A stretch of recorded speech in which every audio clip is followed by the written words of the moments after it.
नमस्कार दोस्तों, मैं मुकेश रावत और आप देख रहे हैं दोस्तों। इस समय मैं हर की पैड़ी माँ गंगा के तट पर हूँ और जिस तरह एक माँ अपने बच्चों का लालन पोषण करती है, उसी प्रकार माँ गंगा भी यहाँ चारों लोगों को रोज़गार देकर उनका लालन पोषण करती है। यहाँ एक रेहड़ी वाला सा, एक फेरी वाले से लेकर एक बड़े होटल तक यहाँ पे चलते हैं।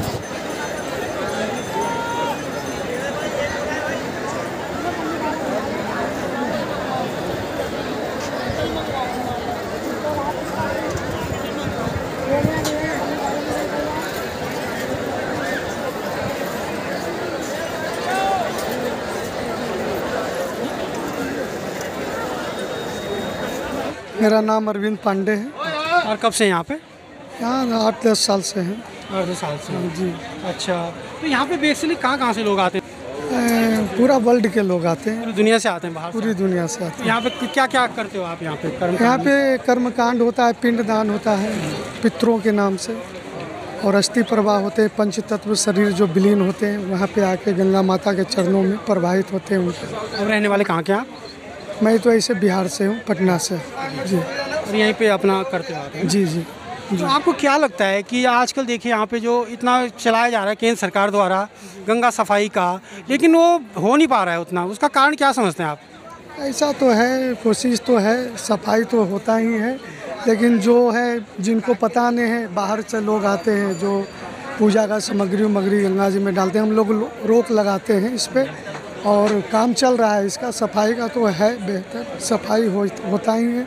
आपका क्या करते हैं यहाँ पे? यहाँ पे पिंडदान वगैरह होता है, पूजा होती है, सामग्री वगैरह काम होता है। तो कितना समय हो गया आपको यहाँ पे? काफ़ी टाइम हो गया यहाँ पे। मतलब फिर भी कितना आपके जो बाप दादा भी यहीं हैं क्या?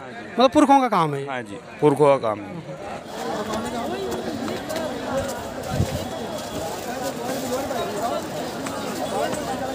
तो दोस्तों, हमारे बीच यहाँ पे एक श्रद्धालु आ रखी हैं दिल्ली से, पारुल उपाध्याय नाम है इनका। तो थोड़ा इनको यहाँ पे जो होटल धर्मशालाएं हैं उनसे थोड़ा कुछ शिकायत है, चलिए सुनते हैं उनसे दोस्तों। तो मैम, क्या दिक्कत आई आपको यहाँ पे धर्मशाला में? नमस्कार मुकेश जी, सबसे पहले तो मैं आपका आभारी हूँ कि आपने इस समस्या को उठाया, क्योंकि ये समस्या मेरे लिए बहुत बड़ी समस्या रही कि मैं सालों से यहाँ आ रही हूँ परिवार के साथ और कभी अपने बेटे के साथ आती हूँ, लेकिन क्योंकि मैं अब सिंगल मदर हूँ और मेरी आस्था है गंगा मैया में, कल से मैं यहाँ भटक रही थी कि मैं जितनी अच्छी धर्मशाला है जहाँ मैं सेफ फील करूँ, वहाँ मैं हर धर्मशाला में जाती थी, एक कमरा मांगती थी और वो पूछते थे आप अकेले हो?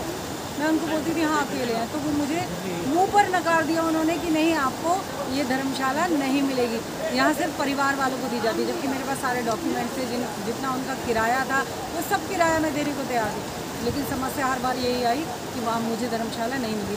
तो उसका आप क्या कारण समझते हो? उसका कारण यही है कि यहाँ पर लगता है लोगों को कि जो श्रद्धालु हैं वो परिवार के साथ ही आते हैं। एक अकेली स्त्री श्रद्धालु नहीं हो सकती, या एक अकेली स्त्री यहाँ पर आकर अपना गंगा मैया के किनारे आकर बैठकर अपना समय व्यतीत करे। जैसे मैं लिखती भी हूँ तो मुझे लिखने का शौक़ है, मुझे लगता है कि यहाँ पर बैठकर लिखा जा सकता है, लेकिन सभी लोगों को एक गलत फहमी का शिकार होता है, या तो आप अपने भाई के साथ आइए, आप अपने पति के साथ आइए, या अपने बेटे के साथ आइए। तो ये मुझे मेरे दिल को दुखाने वाला इंसिडेंट था।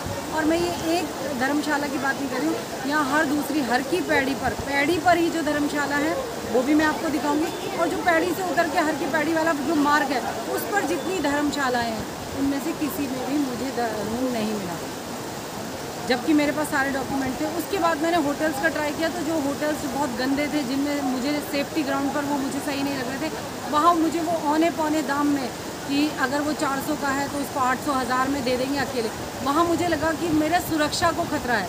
धर्मशाला में ये स्थिति नहीं आती। तो मैं चाहती हूँ मुकेश जी, आप इस पर कुछ कदम उठाएं, सरकार तक ये बात पहुँचाएँ, ताकि हम जो श्रद्धालु, अगर हमारे जीवन में एक पुरुष नहीं है तो हम भी यात्रा करने के पूरा आकांक्षी हैं और चाहते हैं कि हम इस तरह की यात्राएं करते रहें, और भी लोग स्त्रियां इस तरह की यात्राएं करें। मेल फीमेल कोई भी सिंगल पर्सन के लिए, सिर्फ सिंगल पर्सन के लिए ना? तो उसका रीज़न ये है, क्या रीज़न है? कोई तो बताइए आप। लिखित में आया कुछ रीज़न? नहीं, लिखित में तो कुछ नहीं। अच्छा, तो उसका रीज़न क्या है? सिंगल मदर को नहीं देना, किसी सिंगल वुमन को नहीं देना, मेल को नहीं देना, फिर ये है हमारे जीएम साहब, ये सर बताएंगे। मैं एक बात कहना चाहूँगा इस चीज़ पे। इसमें होटल वाला किसी सिंगल पर्सन को दे देता है, चाहे वो मेल हो फीमेल हो, कोई भी A to Z हो, ठीक है। अगर वो सुसाइड कर लेता है होटल में, तो इसमें होटल वाले का क्या वो है क्या कि दोस्त क्या है उसमें होटल वाले Main का? इसका तो मतलब- इसे प्रशासन होटल वाले को क्यों खींचता है बीच में? अच्छा, मतलब इसका क्या इंक्वायरी होती है? हाँ, मेन सुसाइड का हम इसी वजह से क्या कि किसी सिंगल पर्सन को, चाहे वो मेल हो फीमेल हो, लड़का लड़की, किसी को देते ही नहीं है। तो ऐसे केस यही हुए reason हैं? ऐसे केस हाँ हुए हैं ये बगल वाले होटल में ही हुआ था। बहुत केस हुए। अभी आप सर्वनाथ नगर में हुआ है, क्या नाम, रोहतक का था, लेडीज का था, टीचर थी वो भी, गवर्नमेंट वो एग्जाम टीचर थी, नहीं टीचर थी, वो टीचर थी, पढ़ा रही थी, लेकिन हो सकता है कि जो भी हो, लेकिन उन्होंने सुसाइड किया होटल के अंदर, कमरे के अंदर। अब होटल तो प्रॉपर्टी तो बदनाम होगी ना चीज़ से। ऐसे सुसाइड तो कपल्स भी होते हैं। हो सकता है ना। अच्छा, मतलब एक फीमेल अगर मेरे यहाँ गलत मेरे यहाँ मेल तो को सिर्फ लाके रहने तो आप दे देंगे? फीमेल नहीं यहाँ पे नहीं। अब मैं सुनिए, जैसे फॉर एग्जांपल मैं क्या करती हूँ, अगर मुझे ये रूम नहीं मिलता तो मैं यहाँ किसी से टाई अप करती हूँ कि आप प्लीज़ मेरे साथ आ जाइए, तब रूम मिल जाएगा। आप देंगे? तो मैं, मेरी आईडी भी है, उनकी आईडी भी है, फिर क्यों नहीं देंगे? फिर क्यों नहीं देंगे? कपल को अलाउड ही नहीं करते ना मैम। फिर किसको अलाउड कर रहे हैं आप? Only family. आप ये कैसे तय करेंगे कौन जेन्युइन है? मैम थोड़ा सा पता चले जाता पता कैसे? पता चल जाता है होटल। कैसे पता चलेगा? पता ही चल जाता है हस्बैंड का नेम में क्या है, थोड़ा सा